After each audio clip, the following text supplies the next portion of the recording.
কি রে তুই সাথে ধরস না কেন? সাথে ধর তাড়াতাড়ি।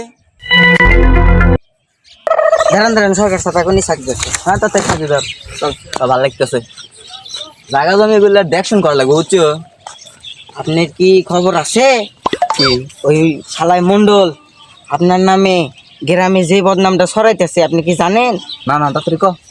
মনে করেন যে কইতাছে দেখি জমি হিসাব করতেছে আর কইতাছে যে আপনার জায়গা জমি নাকি আপনার ওর থেকে আপনার কম, সেই কথা কইলো। আমি দেখে আইলাম। কি ওই শালা মন্ডলের বাচ্চা আমার নামে এসব কইছে? কে রে, আমার কি খাল কম আছে, বিল কম আছে, জায়গা জমি তো অভাব নাই, এত বড় বড় বড় পুকুরে মাছের নাই অভাব, ওই আমার নামে এসব কয়? তোর মধ্যে একটা সাথী ধরা কর্মচারী রাখছেন 5,000 টাকা দিয়া। মন্ডল সাহেব 5,000 টাকা না, 5,000 না, 2,500। আরে চুপ কর 13,000 টাকা তোকে রাখছি, এই কথা না কাক পক্ষি তো টেন না পায়, আমার কিন্তু মান সম্মান যাবো। নু তাদের জায়গা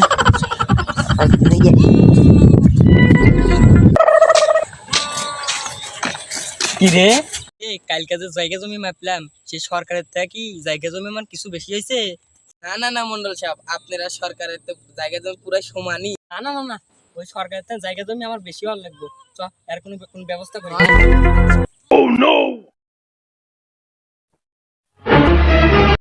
কি রে শালা মন্ডল, তুই বলে আমার নামে এলাকাত বদনাম ছড়াইতেছ, তোর তো আজকে খবর করে দেবো আমি।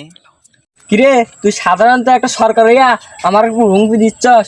তোরে দেখে নেবো খেলাবো মাঠে, তুই যা, তোরে দেখে নেবো পরে যা। খেলা মাঠে না খাটে সেটা আমিও দেখবো।